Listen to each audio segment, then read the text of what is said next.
Good morning and Happy New Year. We're just testing the sound here. What do you think of that?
Good morning. And welcome to the First Unitarian Society of Madison. This is a community where curious seekers gather to explore spiritual, ethical, and social issues in an accepting and nurturing environment. Unitarian Universalism supports the freedom of choice of each individual, as together we seek to be a force for good in the world. My name is Karen Rose Gredler, and on behalf of the entire congregation, I want to extend a special welcome to any visitors who may be with us this morning. We are a welcoming congregation, so whomever you are and wherever you are in your life's journey, we celebrate your presence among us. As we gather in this place and time, let us remember we are all visitors in this life. We come together to find meaning and hope with all the other visitors in this life. Let us join our hearts and minds together as we celebrate this life together. Please silence your cell phones as I invite you to join me now for a few moments of silence for contemplation, meditation, prayer, as we settle in and come fully into this time and place together.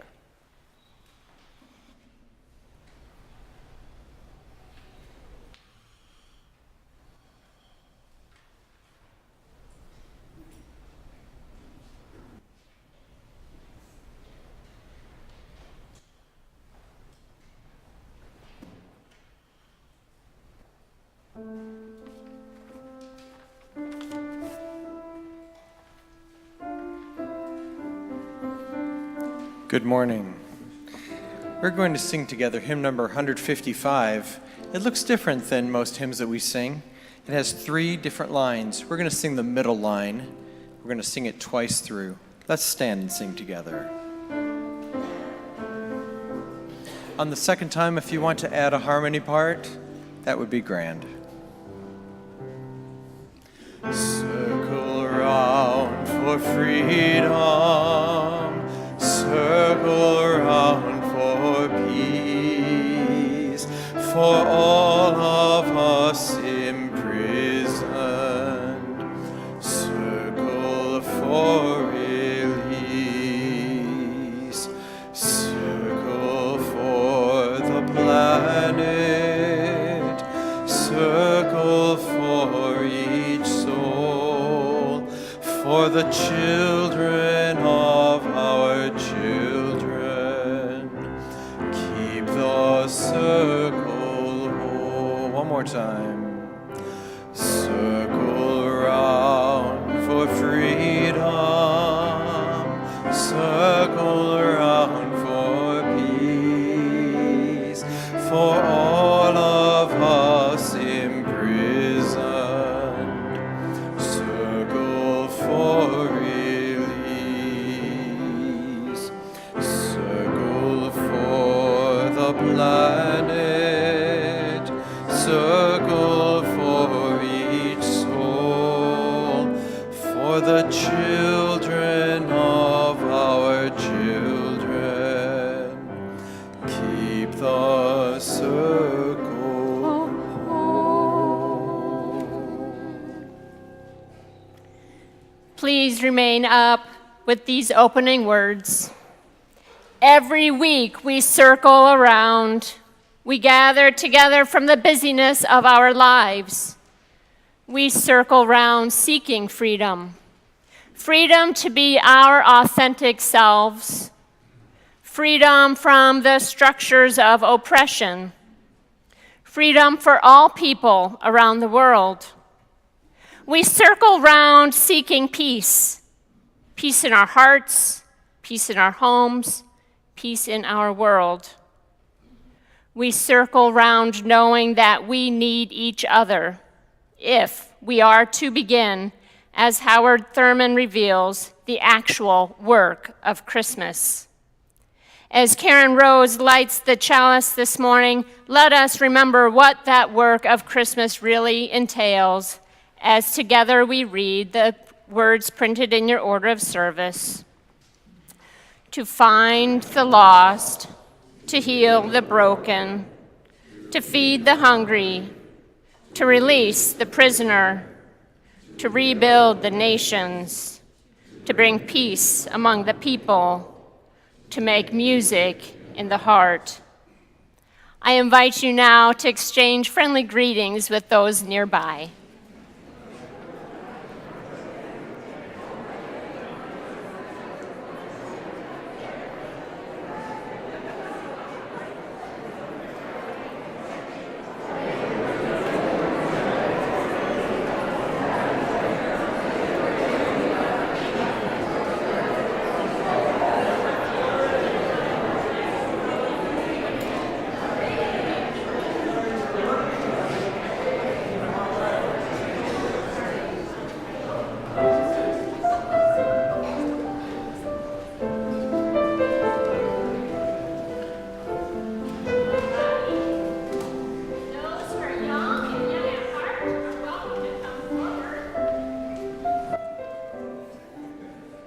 The young and young at heart, I have a special guest with me today.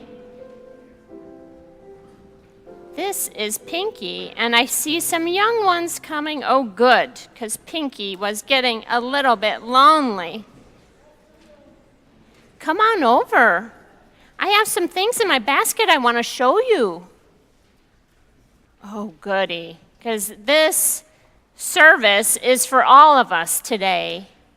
You get to stay in service, and we're going to be talking about peace some more. I remember a couple weeks ago, Reverend Kelly and I got to talk about what was in this basket as it related to things about peace, and today I brought a peace calendar. This is called my Cat Lovers Against the Bomb calendar. And I thought we would look at December. Well, are we in the month of December? Yeah. Can someone tell me what I circled here? I circled a lot of holidays. Have you been having any holidays lately? Which ones? Christmas. You had Christmas, okay. Christmas Eve. Other holidays celebrated in December? St. Nicholas Day. Solstice, I hear. The Three Kings. The Kwanzaa. Yeah. Hanukkah, thank you. Yeah, this says Advent started on the 2nd. Hanukkah started on the 10th, or really the sundown before. There's Christmas Day, there's winter solstice, there's Kwanzaa, there's New Year's Eve tomorrow. So many holidays. Did any of them involve gifts? Raise your hand if you got any presents lately. You too, you can play. Marvelous. Well, sometimes those gifts are really nice to receive.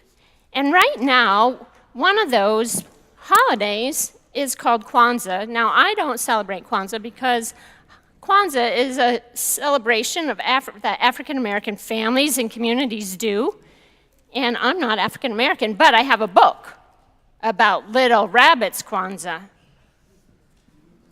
So let's read this together and see what it happens to say about how we might want to celebrate holidays together. Little Rabbit was not having a very good Kwanzaa. Being the littlest rabbit in the family wasn't easy. He couldn't remember the names of all the days. He wasn't allowed to light the candles. His brothers and sisters made wonderful gifts to share. Little Rabbit was too embarrassed to share his gifts. He hated being the youngest. He was always in the way, and everyone told him he was too little to help. The only part of Kwanzaa that he really loved was the big feast called Karamu. This year, he wasn't even going to have that. Grandma Rabbit was sick. She lay in bed all day drinking dandelion tea. Mama Rabbit was so busy taking care of her, she didn't have time to cook. Mama, if Grandma Grandma Rabbit is sick. Who will make the Feast of Karamu? Little Rabbit asked his mother. Shame on you, Little Rabbit, his mama said. Grandma Rabbit is sick, and all you think about is your stomach. You go outside. Now, Little Rabbit hopped out and sat on the big gnarled tree stump. He really wanted to go and talk to Grandma Rabbit. She was very wise. Little Rabbit sat and thought. He thought about all the things his grandma said about Kwanzaa. Kwanzaa is a special time when we help each other. That's what Grandma Rabbit said. That's it! Little Rabbit jumped up and danced around. I'll bring Grandma Rabbit a special treat for Karamu. That will make her feel better. Little Rabbit hopped down the road. Where are you going so fast? Mama Oriole asked Little Rabbit. I'm going to find a tasty treat for Grandma Rabbit. She's sick. I want her to have a good Karamu. Little Rabbit hopped away. Now, Mama Oriole didn't know what Karamu was, but she knew Grandma Rabbit. Grandma Rabbit always brought warm seed cakes and worm pudding when the weather got cold. Poor Grandma Rabbit, said Mama Oriole. I wish there was something I could do to help. Little Rabbit stopped by the side of the path. He looked under some logs to see if he could find something special for Grandma Rabbit. What are you doing, Little Rabbit? Said Groundhog, sticking his head out of a patch of grass. I'm trying to find Zawadi for Grandma Rabbit. She's sick. I want her to feel better. Little Rabbit hopped off. Groundhog didn't know what Zawadi was, but he knew Grandma Rabbit. She always had time to make little toys for the animals when they were bored. Poor Grandma Rabbit, said Groundhog. I wish there was something I could do to help. Little Rabbit hopped down to the pond. Maybe he could find something pretty for Grandma Rabbit. What are you doing, Little Rabbit? Asked the frogs. I'm looking for something pretty for Grandma Rabbit. She's sick. She should have something pretty to hang on the wall at Kwanzaa time. Little Rabbit scratched an ear and hopped away. The frogs didn't know anything about Kwanzaa time, but they knew Grandma Rabbit. She could paint beautiful pictures and write wonderful poems. Poor Grandma Rabbit, said one of the frogs. I wish there was something I could do to help. Little Rabbit hopped through the field looking for berries. Where are you going, Little Rabbit? Mama Field Mouse asked. She was dragging all of her children along beside her. Grandma Rabbit is sick, said Little Rabbit. I'm going to make sure she has a good Karamu. I'm going to find as many berries as I can. Little Rabbit looked proud as he hopped through the meadow. Mama Field Mouse didn't know anything about Karamu, but she knew Grandma Rabbit. Grandma Rabbit helped out with the children when Mama Field Mouse had to run errands. Poor Grandma Rabbit, said Mama Field Mouse. I wish there was something I could do to help. Little Rabbit scampered through the trees. Good morning, Little Rabbit, said Papa Squirrel. Why are you sniffing around the trees? I'm looking for something to give Grandma Rabbit. She's sick. I want her to have a good Kwanzaa. Little Rabbit hopped away. Papa Squirrel didn't know anything about Kwanzaa, but he knew Grandma Rabbit. She always helped him gather nuts in the field. She helped him remember where he hid them. Poor Grandma Rabbit, said Papa Squirrel. I wish there was something I could do to help. Little Rabbit spent the whole day trying to find something for Grandma Rabbit. He searched as hard as he could, but he didn't find anything at all. He was very sad. I guess I'm too little to do anything. As the sun was setting, he hopped slowly home. When he opened the door, he had a big surprise. Everyone was there. Grandma Rabbit was sitting in the big chair with a huge smile on her face. The frogs had brought pink flowers from the lily pads. Mama and Papa Spider hung them from the ceiling like lanterns. Mama Oriole was conducting a fine chorus of birds. Groundhog brought little toys and gifts for everyone. Mama Field Mouse had gotten together with Mama Possum and Mama Raccoon to make a delicious feast. The air was full of excitement. Mama Rabbit served the plates, and Little Rabbit ate until he thought he would burst. After that, Papa Rabbit told funny stories about Brer Rabbit, Anansi the spider, guinea fowl, and mosquito. The stories made everyone laugh. Then Papa Spider plucked one of his web strings. Cricket got out his fiddle, and all the animals had a wonderful dance. Grandma Rabbit taught everyone a new word. Harambe, she called out as her friends danced. It means, let's pull together. We don't need anyone to tell us that, said Papa Squirrel. We already pulled together. Everyone laughed and shouted, Harambe, Harambe, Harambe! When the karamu was over, Little Rabbit sat with his grandma in the big chair. Why are you so sad, Little Rabbit? His grandma asked. Didn't you have a good time?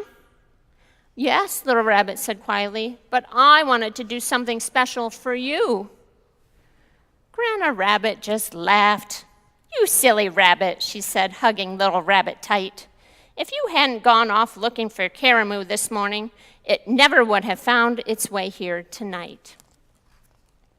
Little Rabbit frowned, but I'm the only one who didn't have anything to share. His grandma smiled. You shared your dream, Little Rabbit, and your dream brought all of our friends and neighbors together. That is a big thing. Little Rabbit felt proud. My dream did all that? Yes, I'm not surprised, though, his grandma said. Why not? Little Rabbit asked. Because I have faith in you. If you have faith, Little Rabbit, there is always hope. Oh, I'll try to remember that, said Little Rabbit, yawning. By the way, said Grandma Rabbit, snuggling him close, this was the best karamu ever. So today is one of those days when you get to stay in service with your grown-ups, and you get to sit on their laps and be hugged by them if you want. And if you don't want to sit on their laps and be hugged by them, you can also color. I have some coloring sheets, and I have some colored pencils over there, so you can pick those up on your way back to your seats. We actually have a Kwanzaa hymn that we're going to sing together today. And because the tune is a little bit different, we are going to sing words that are printed in the order of service.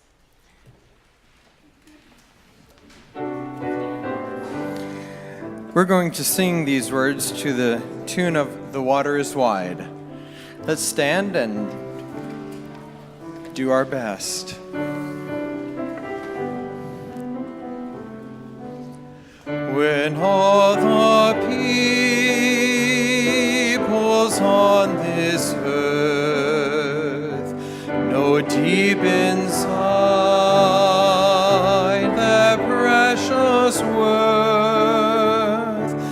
when every single soul is free, we'll earn the name humanity, the choice to be the best we can begins the day we say I am. The unity for which we sigh will never come through hate or love. The lights of Kwanzaa now proclaim that when we share our inner flame and nurture root and branch harvest peace, both far and wide.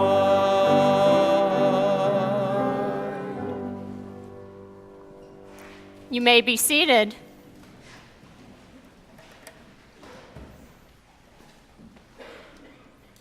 I want to point out that the coloring pages up here are for the young and young at heart, so anyone is welcome to color today.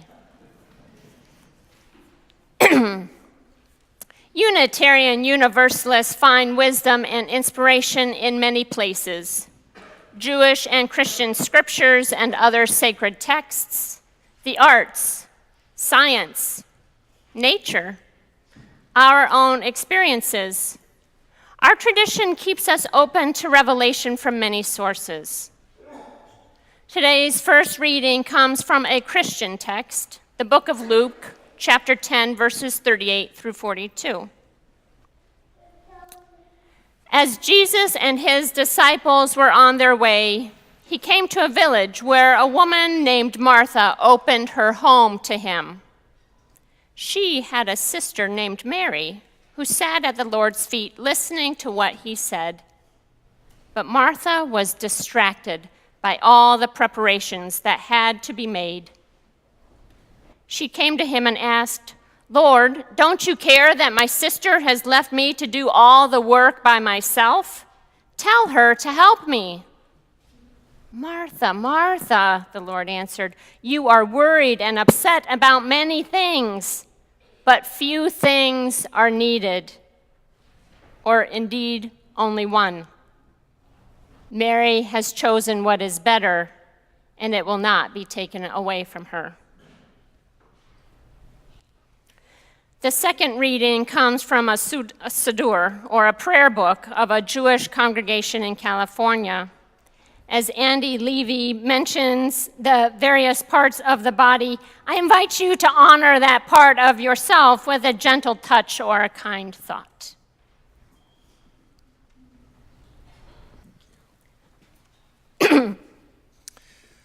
We are all made B'Tselem Elohim, in the image of God. You reflect God through your soul, through your mind, and through your body. We honor today the body that holds, celebrates, and expresses the person who is you.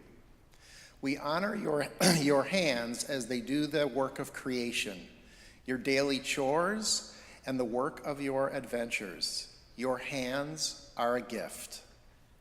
We honor your feet, which carry you on this amazing journey of your life to places near and far, through the intimacy of your home and to the ends of the earth. Your feet are a gift. We honor your head, wherein lie your thoughts, great and simple. It is the keeper of your dreams. Your head is a gift. We honor your belly, your gut, center of your passions, locus of your strength, courage, and endurance. Your belly is a gift. We honor you and your body because you are a gift. May you be blessed today and every day with the knowledge of your wholeness, your strength, and your beauty.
Well, welcome to these last days of December.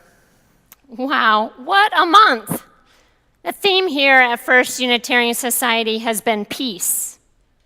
We have talked about war and anti-war protests. We have explored the Peace Poll project that occurs here every spring.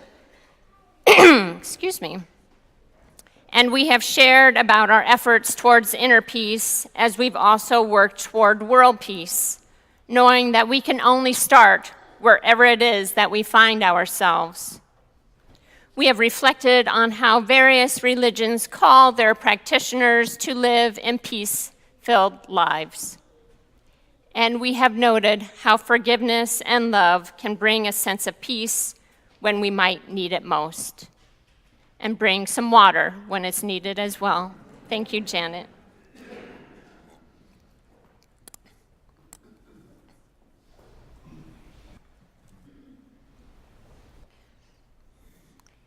And then we had all those holidays. Oh, those holidays. As a kid growing up in a Christian family, I was very attuned to each day of Advent, those several weeks before Christmas. I still love, in fact, the Advent reminder to make room in my heart for the joy and hope that can be born and reborn if I only pay attention. But as a kid, once Christmas hit, and we went to at least two sides of the family and had our own busy celebrations at home, I often felt a little bit let down. The anticipation of the presents, the pure potential for my dreams to run wild, the savoring of the before time was almost always outshined the actual things that I ended up receiving and giving. Yes, the holidays with all the lights and the decorations and the music and the color and the people and the food and the travel and it made me feel like I was in a holly days. Somehow I was given the impression that more was better. In fact, more for me was simply overwhelming. As I have matured, I have sought to play with the words and strive to make something more meaningful for me out of this time of year. If holidays can become holly days, then I do believe that they can also become holy days, or even holy gays. Or if that is still too much for you, what about holy gaze? For me, holy gaze implies a softening of my vision, a stepping away from critique, from perfectionism, from striving, a stepping away from a critical, sharp look, and instead stepping towards a more gentle, softer, loving perspective on myself and those around me. A look and an attitude of love, compassion, patience, kindness, an intention to see people and the planet from a larger view, more in our entirety rather than in our worst moments. And if I can move from holidays to holy gaze, then I can certainly move from presents, as in the tangible gifts, to presence, as in being with, or spending my time and attention on that which I value. As I have been reflecting on presence, the latter meaning, lately, I have been considering the possibility that there are at least two different manifestations of presence. And this is what I want to explore with you today. But before I do that, it's time to engage our young and young at heart with a movement meditation. So these are words and actions that I learned from a fellow Unitarian Universalist colleague by the name of Karen Herring. She works as a literary minister in the Twin Cities. And I'm going to need some help now and then as we go throughout the rest of my time of my reflections. So I'm going to say the words, and then I'm going to have them, you repeat them to me, okay? May my mind be clear. May my heart be open. May my body and spirit be one. So I may serve the world in love. And return safely home. So that was the words part. Now comes the movement part. Are you ready? May my mind be clear. May my heart be open. May my body and spirit be one. So I may serve the world in love. And return safely home.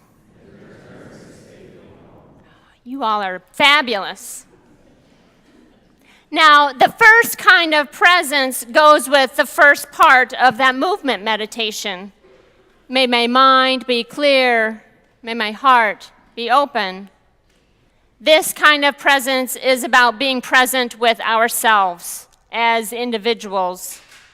Perhaps this means paying attention to our breath, noticing our posture, taking care of our hunger or thirst, feeling the sensations of air, of fabric on our skin, noticing the weight of our bodies on chairs or our feet on the ground.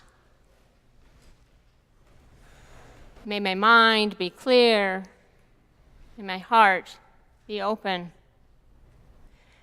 This presence to myself allows me to notice what myself needs, or notice when I am thinking of something in a new way, or notice the emotions that remind me to pay attention to something that is coming up for me. Let me give an example, or maybe an unexample. Over the holidays, when our 30-year-old daughter and her partner were visiting us from Toronto, the four of us decided that we really wanted to go see one particular movie. And unfortunately, the only times that the movie was playing was either at 8 in the morning or at 10 at night. Now, I don't know about you, but I'm more of an early bird than a night owl, and yet I had never seen a movie first thing in the morning. I could hardly believe even such a thing even existed. But trying to be open to new adventures, we all decided together that 8 in the morning would be more likely time for us not to fall asleep during the show. Well, I can tell you that right off, we had an amazing adventure. We got to see the nearly full moon fading on one side of the sky, while at the same time, the sun was rising on the other horizon. But after that, it kind of went downhill for me. I got a little mixed up having popcorn for breakfast. And it felt like it was afternoon when we left the theater at 10:30 in the morning. I was not used to so much stimulation so early in the day. For the rest of the day, I was a little bit off. I was no fun to be around, even for myself, because I was grouchy and hungry, oversensitive and impatient. I'm seeing some nods out there. Upon reflection, I realized that I had not started my day with my usual mindful meditation practice. Had I gotten up early enough to sit and meditate, I wonder if I could have been more present with myself so that I could attend to my physical needs and personal emotions with more clarity. May my mind be clear. May my heart be open. In addition to a regular spiritual practice, there is also the celebration of our bodies that Andy read to us. The reminder that our bodies are gifts, just exactly as they are. Whatever ability they may have currently, whatever shape they are in, our bodies are what brought us here today. So let me remind us of those gifts. Our hands, no matter their abilities, are a gift, for they do the work of our creation, even our daily chores, and the work of our adventures. Our feet, whatever their abilities, they're a gift, for they carry you on this journey to places near and far, through the intimacy of your home to the ends of the earth. Your head, no matter its ability, is a gift, for it holds your thoughts, great and simple. It is the keeper of your dreams. And your belly, whatever its shape or functionality, is a gift, for your gut is the center of your passions, the locus of your strength, courage, and endurance. Imagine moving through the world, leaving out this sanctuary, strolling down the sidewalk, entering and exiting buildings. Imagine what it would be like to remember that we are gifts to this world. Would our hearts be just a little more open? May my mind be clear, and my heart be open. Now, the second kind of presence, the presence of being fully present for others, that goes with the second part of the movement meditation.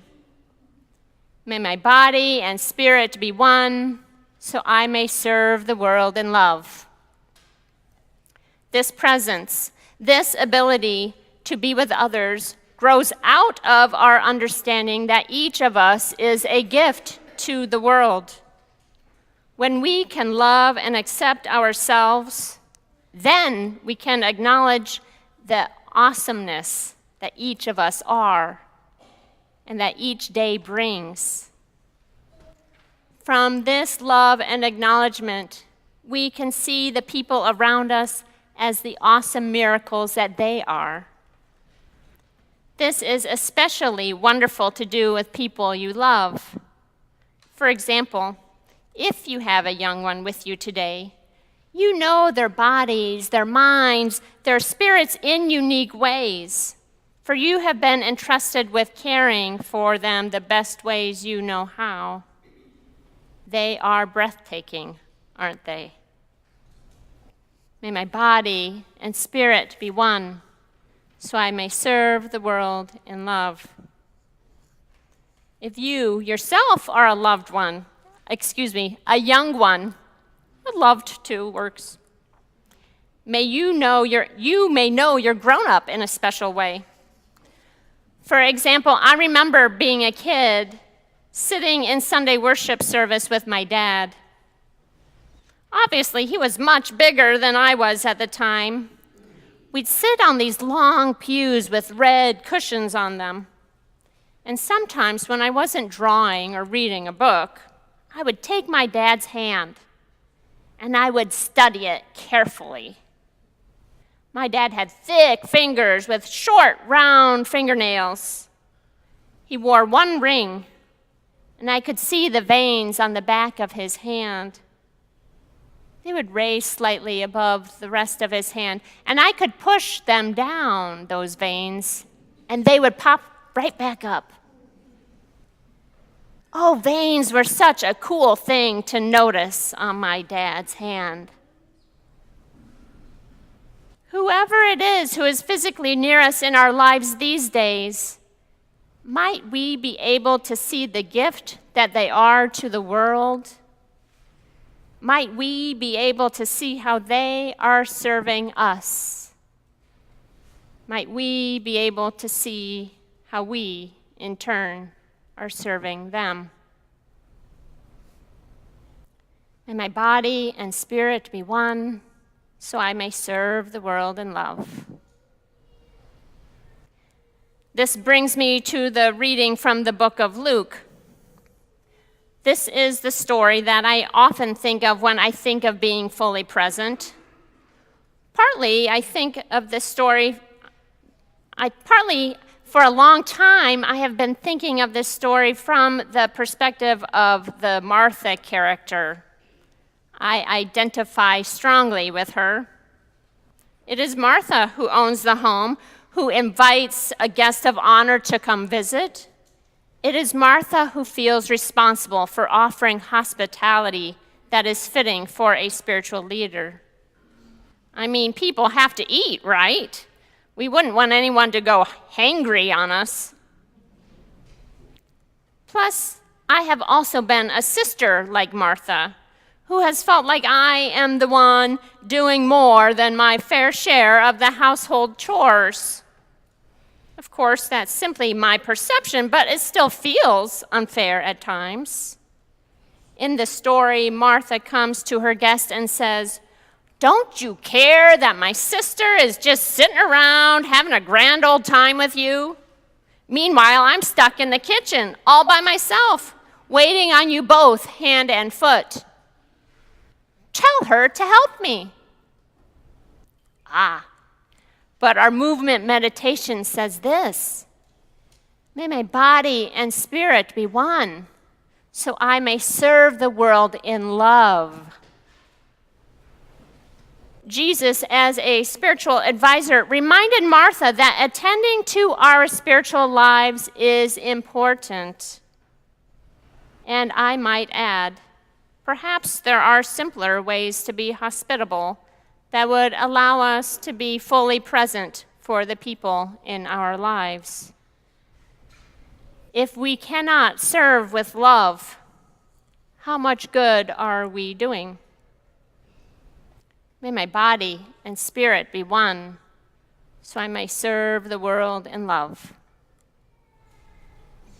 So those are the two kinds of presence we got to explore today, being present with ourselves and being present with others. But that's not all of the movement meditation. There's also this line, and return safely home. For me, this line is about returning home to myself, to my mind, to my breath, to my body, taking me back to be present with myself. This interplay between the presence with ourselves and the presence with others in our life, this back and forth is not a linear thing, going only one direction. I think of it as more of a spiral, taking us back around to seeing something similar, but also maybe in a new way. I wonder if we can find a peace-producing liberation in this spiral, this dance with presence, with ourselves and with others. In the days ahead, may you notice clarity, love, and connectedness. May you notice the deep joy of serving with love. May you notice breath and movement and a peace that allows you to return safely home. Join me one last time as together we say, may my mind be clear, may my heart be open, may my body and spirit be one, so I may serve the world in love and return safely home. Blessed be, and amen.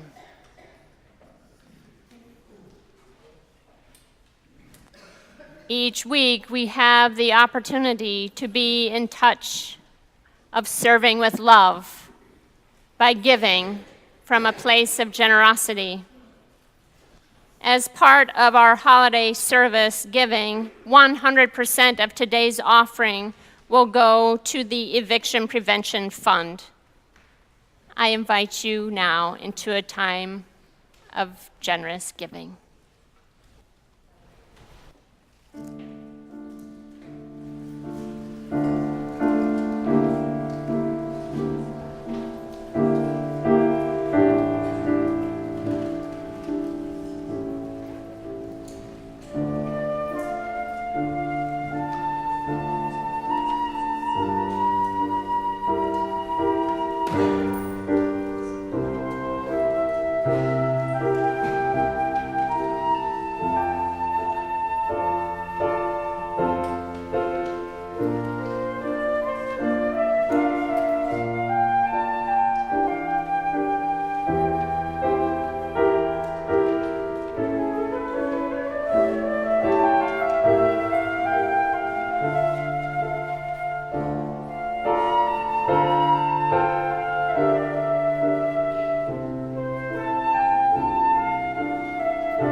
Thank you for all the ways you give to this community. In addition to your generous monetary contributions, we want to express a special thanks this morning to those who helped to make our service possible. Our greeter was Gail Bliss. Our welcome table welcomer, Dorrit Bergen. Our ushers are Pamela McMullen, Ann Ostrom, and Tom Dolmidge. Hospitality, that important coffee and lemon water, is being provided by Jeannie Hills, Richard DeVita, and a new volunteer, Colette Svano. Our lay minister is Ann Smiley, and our sound operator is, I think it's Dan back there. It's a staff person. We didn't have a volunteer. I have one announcement to make, which will make several people very happy. Next Saturday, our afternoon service will be back in the Landmark Auditorium for the first time in what seems like a long time. So enjoy. Thank you.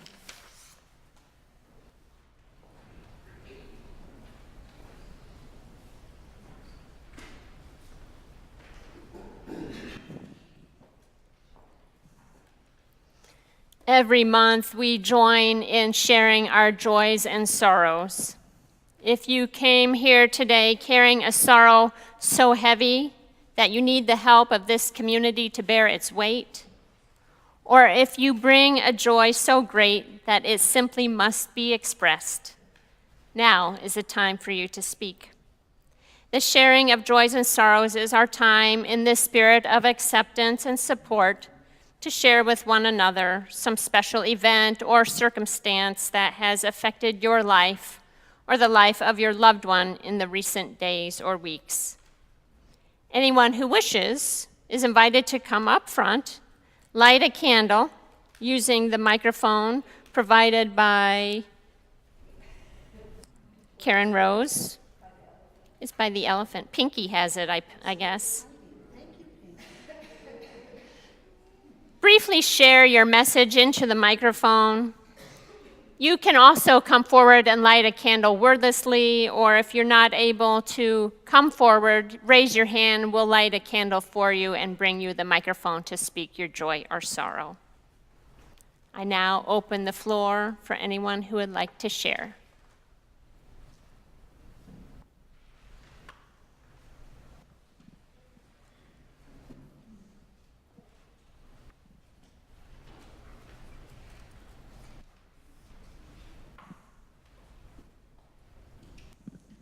Hi, my name is Patty Whitty, and my heart is very heavy right now.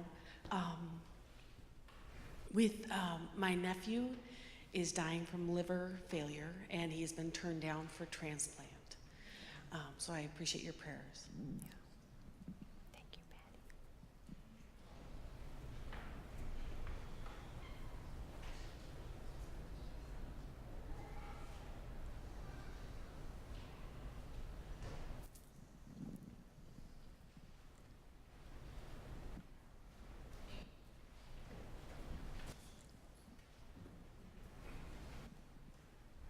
My name is Jim Moss, and my joy is that the sun is shining this morning, and we're here together.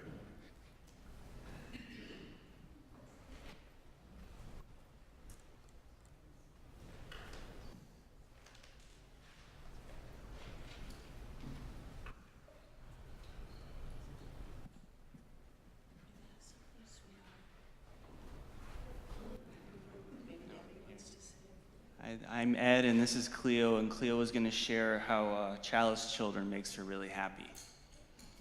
Yes. There's a candle over there.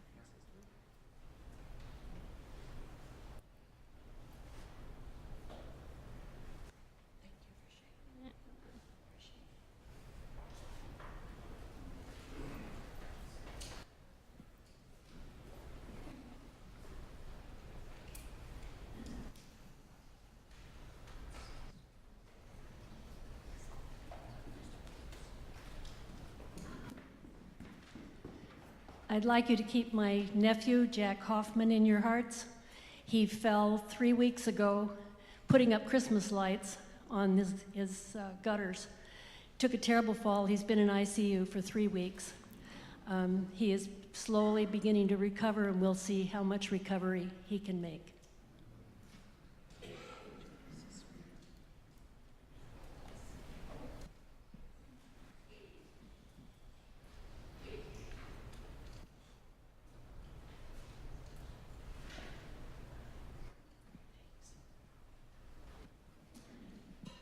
This is always my favorite time of year. My son was born on December 31st, tomorrow, and he turns 8, and 2010 was the year he was born, and it was a really, really hard, long year for our family. We had this beautiful brilliance at the end of the year that changed it all. So no matter how hard or long or awful the year can seem, we end it celebrating my son's birthday. and he's a really good kid.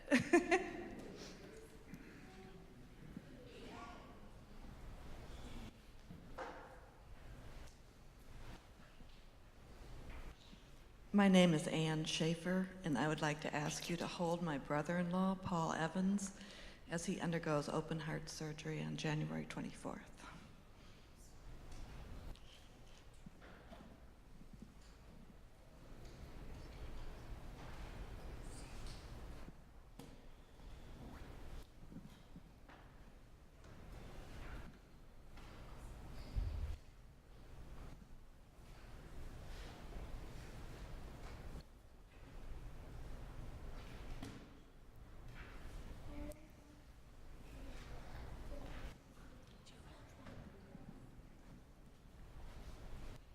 My name's Jeff. This is Luke. We're new here. I don't think he has anything to say, but we're thankful to feel welcome, and we're glad that we've mostly made it through the service so far.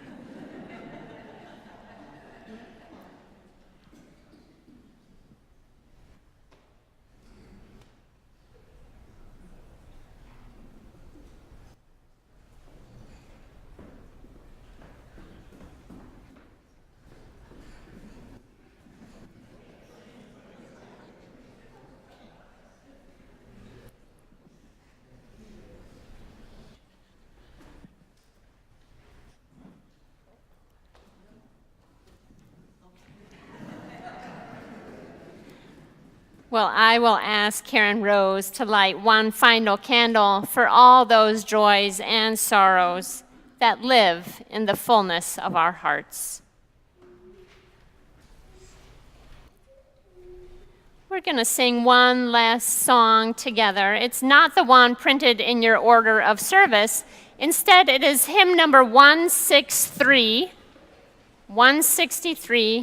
For the Earth Forever Turning.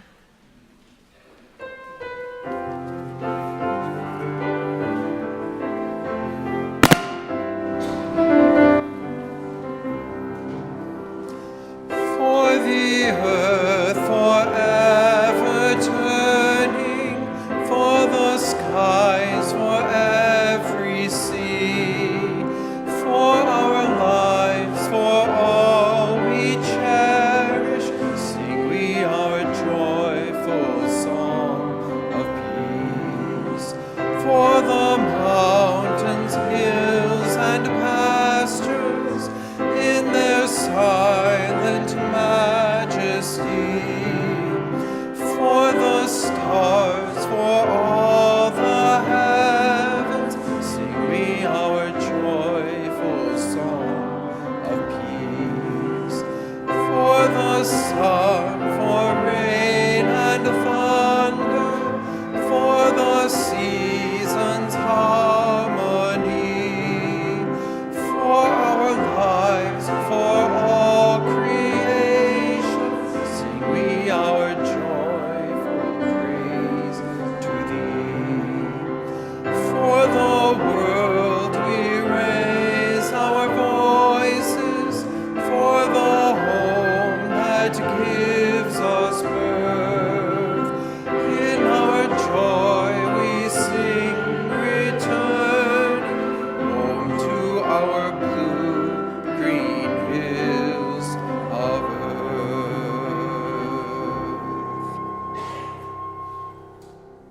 With music in our hearts and songs of peace on our lips, the work of Christmas awaits. As you move out into the coming year, remember these words of the Siddur. You are a gift. May you be blessed today and every day with the knowledge of your wholeness, your strength, and your beauty. We extinguish our flame knowing that it does not extinguish our fire of commitment, the warmth of love. That remains in our hearts until we circle round again. Please be seated for the postlude.